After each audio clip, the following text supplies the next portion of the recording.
అందరికి నమస్కారం.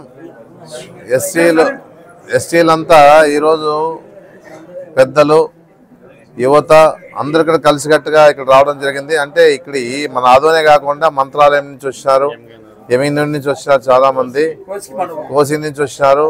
అందరు కలిసికట్టుగా ఈరోజు వచ్చి వాళ్ళ విగ్రహం ఏర్పాటు చేసుకుంటాము. బైపాస్లోన మాకు సర్కిల్లోన మాకు స్థలాన్ని కేటాయించాలని చెప్పేసి అడగడం జరిగింది. తప్పకుండా చేస్తా అని చెప్పేసి కూడా నేను హామీ ఇచ్చాను.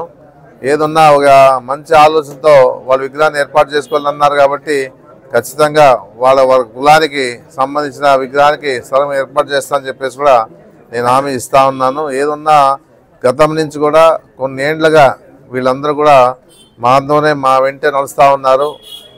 ఈరోజు కూడా నేను చెప్పడం జరిగింది, మీరందరూ కూడా సహకారం ఎప్పటికీ ఇట్లే ఉండాలని చెప్పేసి నేను వాళ్ళని అడగడం జరిగింది. వాళ్ళు కూడా మీ వెంటే ఉంటామని చెప్పేసి కూడా వాళ్ళ ఆలోచన విధానాల్లో ఉండే విధంగా నాకు చెప్పడం జరిగింది. ఏదున్నా ఈరోజు జగన్మోహన్ రెడ్డి మంచి కార్యక్రమాలు చేస్తూ ఉన్నాడు. జగన్మోహన్ రెడ్డి పేదల పరంగా ఎస్సీ, ఎస్సీ, బీసీ, మైనార్టీల పరంగా నిలబడినాడు. ఏదున్నా ఈరోజు రాజకీయంగా గుర్తింపించేది ఒక జగన్మోహన్ రెడ్డి గారని చెప్పేసి కూడా మీ అందరికి తెలియజేస్తాను. ఎందుకంటే గతంలోన బీసీ, ఎస్సీ, ఎస్టీ మైనార్టీలను వాడుకున్నారు చంద్రబాబు నాయుడు.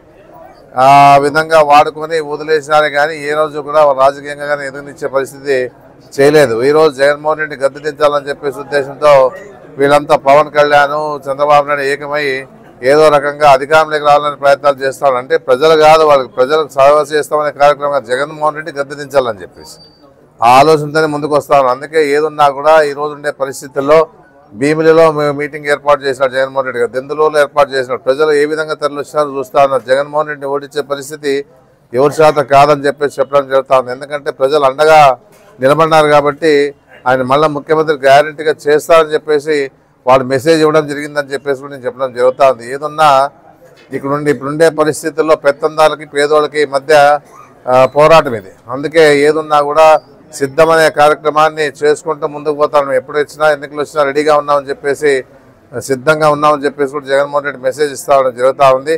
ఇది చూసి తట్టుకోలేని పరిస్థితిలో చంద్రబాబు నాయుడు, పవన్ కళ్యాణ్ ఉన్నారని చెప్పేసి కూడా నేను చెప్పడం జరుగుతుంది. ఎట్టి పరిస్థితుల్లో మళ్ళీ ఆదోన్లో కూడా జెండా ఎగరేస్తామని చెప్పేసి కూడా మాకు ధీమా ఉంది. ఎందుకంటే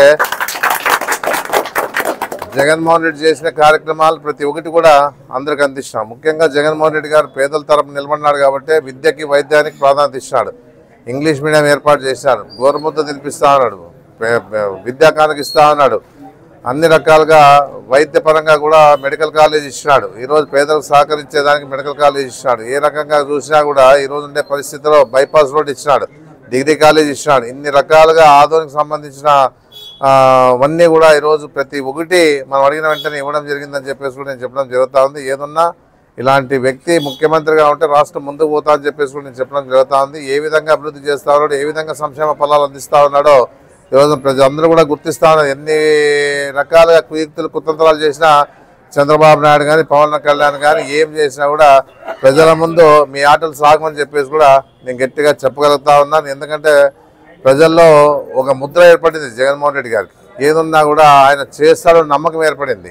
ఏదున్నా ఇచ్చిన వాటిని నిలబెట్టుకుంటాడనేది కూడా ప్రజలు నమ్మినారు కాబట్టి ఈరోజు ఖచ్చితంగా ఎన్ని విమర్శలు చేసినా కూడా జగన్మోహన్ రెడ్డి ముఖ్యమంత్రిగా పీఠం మీద కూర్చునేది గ్యారంటీ అని చెప్పేసి కూడా నేను తెలియజేస్తాను. ఏదన్నా మీ అందరి సహకారం తోడుండాలని చెప్పేసి ఎస్టీలందరూ కూడా నేను కోరుకోవడం జరుగుతూ ఉంది. ఎందుకంటే మనం కూడా మన పార్టీ పరంగా ఎస్టీలకు కూడా మన ఆదోళనలో కేటాయించి గెలిపించుకోవడం కూడా జరిగింది. ఏదున్నా ఈ విధంగా రాజకీయంగా కూడా ఇక ముందుకు కూడా ఏదున్నా కూడా వాళ్ళకి అవకాశం వస్తే ఖచ్చితంగా నా సపోర్ట్ వీళ్ళకి ఇస్తూ వీళ్ళని కూడా ఒక స్థాయికి తీసుకొస్తా అని చెప్పేసి కూడా నేను హామీ ఇస్తా ఉన్నాను. ఇచ్చిన బైపాస్ రోడ్లో ఖచ్చితంగా ఏకలవ్య విగ్రహం ఏర్పాటు చేసేదానికి నా వంతగా నేను సహకారం ఇస్తాను, ఖచ్చితంగా చేస్తానని చెప్పేసి కూడా నేను హామీ ఇస్తాను.